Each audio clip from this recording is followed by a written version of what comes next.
ஹாய்ங்க. இன்றைக்கி நம்ம முட்டை கீமா ரெசிபி தாங்க செய்ய போகிறோம். இது வந்து ஈவினிங் டைம் ஸ்நாக்ஸாகவும் சாப்பிட்லாம். அப்படி இல்லைன்னா நீங்கள் சப்பாத்தி தோசைக்கெலாம் வந்து சைடிஷாகவும் வச்சு சாப்பிட்லாங்க. நம்ம இன்றைக்கி எக்கு வச்சு 2 in 1 ரெசிபி தாங்க செஞ்சுருக்கோம். இது வந்து ரொம்ப டேஸ்ட்டாக இருக்கும். கண்டிப்பாக ட்ரை பண்ணி பாருங்கள். மெயினாக இந்த டிஷ் வந்து சப்பாத்திக்கு ரொம்பவே டேஸ்ட்டாக இருக்குங்க.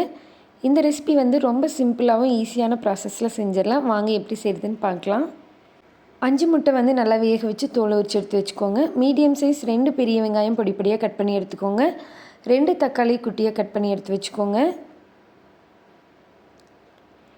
1 டேபிள் ஸ்பூன் தனி மிளகாத்தூள், 1 டேபிள் ஸ்பூன் மல்லித்தூள், 1 டேபிள் ஸ்பூன் வந்துட்டு கரம் மசாலா எடுத்துக்கோங்க. 1/2 டேபிள் ஸ்பூன் மஞ்சள் தூள், இஞ்சி பூண்டு வந்து இடித்து எடுத்து வச்சுக்கோங்க.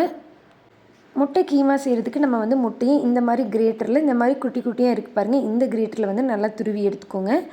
இந்த மாதிரி முட்டையை முழுசாக எடுத்துட்டு இந்த மாதிரி அப்படியே லேசாக கை வச்சு திருகினிங்கன்னா நல்லா நமக்கு வந்து அந்த பொடி பொடியாக வந்துடும் முட்டை ஃபுல்லாக.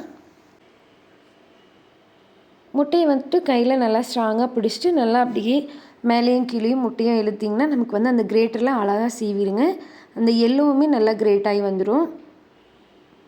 இதே மாதிரி எல்லா முட்டையும் நல்லா கிரேட் பண்ணி எடுத்து வச்சுக்கோங்க.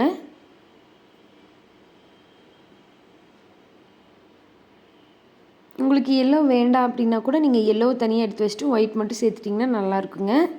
இல்லை எல்லோ சேர்த்தாவும் நல்லாயிருக்கும். உங்களுக்கு எல்லோ பிடிக்கல அப்படிங்கிற பட்சத்தில் மட்டும் நீங்கள் சேர்த்தாதீங்க.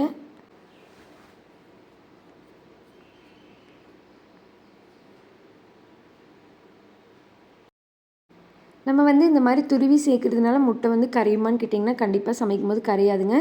நமக்கு வந்து முட்டை இதே மாதிரி தான் இருக்கும். எல்லோ மட்டும்தான் கொஞ்சம் லைட்டாக கரைஞ்ச மாதிரி வரும் இல்லையே, ஒயிட் வந்து இதே மாதிரி தான் இருக்கும். எல்லோவுமே மேக்ஸிமம் கரையாது, டேஸ்ட் நல்லாயிருக்கும். இப்போ இந்த மாதிரி திருவி வச்சுக்கோங்க. இப்போ ஒரு பேன் எடுத்துகிட்டு அதில் எண்ணெய் சேர்த்துட்டு கொஞ்சம் ஜீரகம், 2 ஏலக்காய், ஒரு பட்டை சேர்த்துக்கோங்க தாளிப்புக்காக. கட் பண்ணி வச்சுருக்க வெங்காயம் சேர்த்துட்டு நல்லா ப்ரௌன் ஆக வரைக்கும் நல்லா வதக்கி விட்டுருங்க. இந்தளவுக்கு நல்லா ப்ரௌன் ஆகி வந்ததுக்கப்புறம் அந்த நம்ம இடித்து வச்சுருக்க இஞ்சி பூண்டு சேர்த்துக்கோங்க.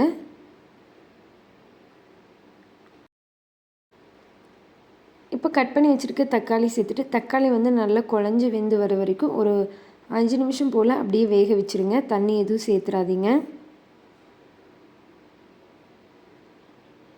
தக்காளி நல்லா வெந்து வந்ததுக்கப்புறம் நம்ம எடுத்து வச்சுருக்க மசாலா ஐட்டம் எல்லாமே சேர்த்துருங்க. சேர்த்துட்டு நல்லா மிக்ஸ் பண்ணி கலந்து விடுங்க.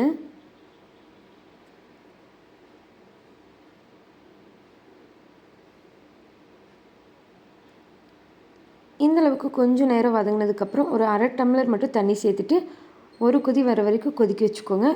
தேவையான அளவு உப்பு சேர்த்துக்கோங்க. இந்த மாதிரி கொதித்து வந்ததையும் நம்ம வந்து எடுத்து வச்சுருக்க முட்டையை சேர்த்துருங்க. இப்போ நல்லா கலந்து விட்டுருங்க. அந்த மசாலாவில் ரொம்பலாம் வேக வைக்க வேண்டாம். 1 நிமிஷம் போல் நீங்கள் ஃப்ளேமில் வச்சுட்டு இறக்கிட்டிங்கன்னா அவ்வளோதாங்க, சூப்பரான எக் கீமா ரெடி ஆயிரும்.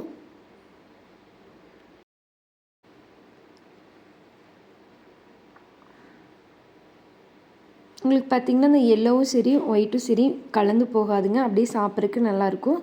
அவ்வளோதாங்க, சூப்பரான எக் கீமா ரெசிபி ரெடி ஆயிடுச்சு. இதை நம்ம காளான் மாதிரியே ஈவினிங் செஞ்சு கொடுத்திங்கன்னா குழந்தைங்கள ரொம்ப விரும்பி சாப்பிடுவாங்க. நம்ம ரோட் சைட் போய் முட்டை காளான் இந்த மாதிரிலாம் வாங்கி சாப்பிட்றதுக்கு இந்த மாதிரி முட்டை கீமா வீட்டிலேயே செஞ்சு கொடுங்க. ரொம்ப ஈஸியாக செய்யலாம். அதே சமயத்தில் டேஸ்ட்டாகவும் ஹெல்த்தியாகவும் இருக்கும். உங்கள் வீட்டு குட்டீஸ்க்கும் செஞ்சு கொடுத்து பாருங்கள். எங்கள் வீட்டு குட்டீஸ்க்கெல்லாம் ரொம்பவே பிடிச்சிருந்து ரொம்ப விரும்பி சாப்பிட்டாங்க.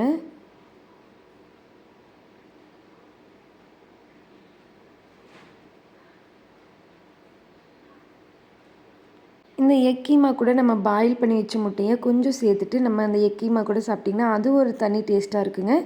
சப்பாத்தி கூட ரொம்பவே ஒரு பெஸ்ட்டான காம்பினேஷனுங்க.